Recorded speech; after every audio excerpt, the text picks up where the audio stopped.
عبد الصمد لا في الاكل كله. ما تقولش لا في الاكل. امال كلت اكل ليه؟ انا ما كلتش ولا لقمه يا خالتي. الواد ده يا خالتي اكل الاكل كله وحفف الفول والزيت كمان. وده ايه؟ وانا ما كلتش حاجه خالص. قوموا بقى كلوني، هجيب لكم ايه اكتر من كده؟ شاريالكم بريده فول والف ونص عيش على الصبح. قوم يلا انت وهو، قوم يلا في كل انتوا على مدارسكم بلا قله ادب. فاكرين بس خلفونا ما تاكلوناش. بس يا بنت يا زهره يا ام لسان انت يا قليله الادب. عيال بتوع اليومين دول. يا عبد المجيد اتفضل. يلا يا جمالات، يلا يا اختي، يلا بقى ربنا يهديكم. انا شايله لكم شويه فول ورغيفين عيش اهم حلوين. ايه ده بقى عندكم باكل وسايبيننا جعانين؟ بس يا واد ولا هتعمل لي مظاهره؟ ما تقعدي تاكلي معانا اللقمه. معلش بالهنا والشفا، بس ربنا يهديكم انتوا. ايه ده مفيش طول طريق ترشي؟ يا اخويا كله ما تتأمرش. اما عايز ايه يا واد؟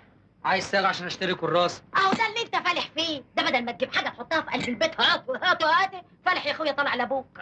ما تتلمي يا وليه احسن ابقى قالب عليك طبق الفول. اهو ده اللي انت فالح فيه، تسكر واقلب عليك طبق الفول. اسكر؟ ما انا بسكر من الغلب اللي بشوفه منكم. مخلفه لي قرطه. الجواز قال قطع الجواز وسنينه. يعني شافوا اهل متجوزين غير النكد والهم والفقر.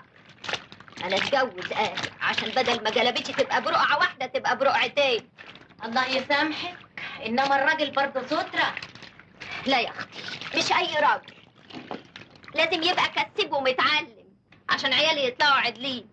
وعلى ايه لازمته؟ ما انا كده عدله وكويسه وكسيبه انا كمان. قال اتجوز قال عشان اجيب لي 12 عيل، يا عيني عليهم اجيبهم في الدنيا دي عشان ازود الجعانين والفقرانين والجهله. انت يا اختي بتجيبي الكلام الكبير ده منين؟ من اللي انا شايفاه يا اختي، اللي انا شايفاه يعلم الحجر. وانت يعني فاكره لما اتجوز لي واحد من دول، طب ما هو هياخد القرشين اللي بكسبهم وتروح على عيالك، مش عيالك اولى بيهم؟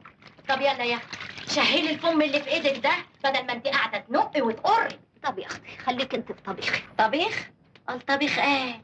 اللي يسمع كده ما يعرفش انهم شويه باميه قرداحي. ما هو لو كنت خلفت لك عيلين بس كان زمانك بتاكليهم بحته زفر، مش كل سنه عيل زي الارنبه. ايه؟ بتقولي ايه يا نعمه؟ ما بقولش حاجه يا اختي، بقول انا هروح شغلي احسن يرفضوني ويقولوا لي روحي اقعدي جنب اختك.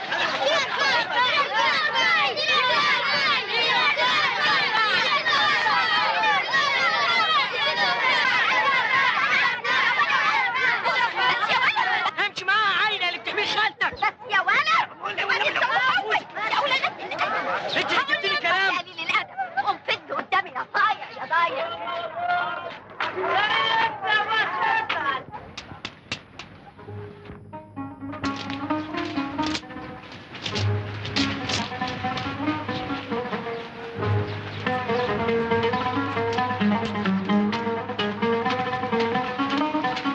ازيك يا نعمة؟ يوه، وبعدين معاك يا سي يوسف، كل يوم والتاني هتقف تستناني كده. وفيها ايه يا نعمة؟ فيها ايه ازاي يا سي يوسف؟ ولو حد شافك من الناس دلوقتي هيقولوا علينا ايه؟ نسكتهم ونتجوز، ترتاحي بقى من الشغل والهوسه دي كلها. ما قلت لك ما اقدرش اسيب الشغل يا سي يوسف، والقرشين اللي بكسبهم بساعد بيهم اختي واولادها، وهي بقى انا ايه بتسند الزير. ناية ايه وزير ايه بس؟ يا نعمة اسمعيني يا نعمة، اوه انت هتقضي طول عمرك كده عدالهم هم واقفين حالك؟ انا عايز المك في بيت واريحك من ده كله، حد يعيبني في كده؟ انت ايه بس اللي هتلمني فيك يا سي يوسف؟ انت بتقبض كام؟ مش 15 جنيه؟ هم دول يفتحوا بيت؟ دول ما يفتحوش صندره يا سي يوسف. بتعايريني يا نعمة؟ لو وحياة النبي مش قصدي، اوعى تزعل، بس انا مش عايزه اخيب خيبه اختي، مش عايزه اجيب 9 عيال واحتاس اوكلهم منين، مش عايزه بقى اتجوز لي جوز بيجيب القرش بالكاس بقى ونفضل في نقار وشجار. لما تكبر بقى يحلها ربنا. في الوظيفة والإصلاح الزراعي مش ممكن، الصغير بيفضل صغير طول عمره، زي عقدة الإصلاح الزراعي بالظبط. هي ايه عقدتكم يا سي يوسف؟ حمير ومواشي، عمرك سمعت إن حمار اترقى وبقى باش حمار؟ اوسع يا عبد بقى. حاضر. فوتك بعافيه. على فين؟ لازم اروح شغل. بس احنا ما وصلناش لنتيجة. وانا في ايدي ايه بقى؟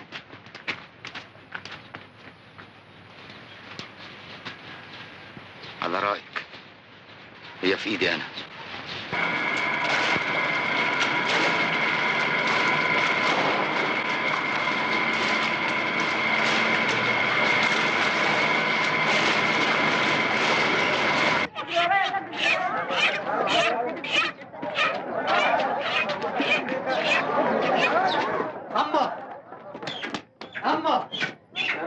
اما ايه يا ولد؟ خد يا اما فراخ يا اما. ايوه يا اما. خدي كمان. اخد ايه يا ولد؟ 50 ساغ بحالهم هم. تعالي يا بنتي انت وهي هنا. 50 ساغ؟ ايوه يا اما. يا حلاوه يا ولاد. عشان ما تقوليش يا اما ان عيالك زعلتهم. هو لو كبرت يا خليل وبتخش على امك بفراخ وفلوس، ربنا يحفظك ويحميك. تعيش يا اما. وانت يا خليل جبتي الحاجات دي منين؟ عساكر؟ فيه ايه؟ الواد ده سرق الفراخ ودرج المعلم بطاوه كمان. سرق؟ يا حسني هو ابني يسرق؟ عواد. هو ده معاه الله واخده رايح فين يا شويش؟ سيب الواد. قدام على المركز. مركز؟ يا حسنك يا جمالات، يا مصيبتك يا جمالات. خليل سيب الواد. انا اقول لك سيبه، سيب الواد يا خرابي، يا حسنك يا جمالات. يا لهوي يا خرابي يا خرابي. الله يحفظك يا خليل. يا بنت اتكلمي، هذا الواد يا خليل. ايوه فين انت يا خليل؟ يا خليل يا حسنك يا جمالات. يا سي عبد المجيد، يا سي عبد المجيد، في ايه يا نعمة؟ الحق قبضوا على خليل ابنك. مين دول؟ الحكومة يا سي عبد المجيد. يعني هيكون مين اللي هيقبض عليه؟ هيقبضوا عليه وانا مالي؟ بناقص بقي في البيت. بقى ده كلام يا سي عبد المجيد. عايزين نخرجه. نخرجه منين؟ من الحاج. انت فاكر المحافظ وانا ليا كلمة على الحكومة بنت الحلال؟ بقى ده اسمه كلام. تعال اشوف لك طريقة، تعال اتصرف ده ابنك. يا اختي انا لو رحت هيحبسوني، هيعملوا لي محضر صبح. انا عارفهم، هتقولوا لي عليهم، ده يمكن يعملوا لي محضر اشغال طريق. اشغال طريق ايه يا سي عبد المجيد؟ هو انت فاتح دكانك؟ اهم هيعملوا لي محضر والسلام، هم يعني هيدققوا. يا سي عبد المجيد لازم تيجي تتصرف. سيبيني في حالي وحياة ابوك يا نعمة، القطارات زمانها هتكبس. راح على فين يا نعمة؟ راح اتصرف يا سي عبد المجيد، راح اتصرف. خدي بالك من نفسك، او عقدة تطلع لك في السكة تعضك.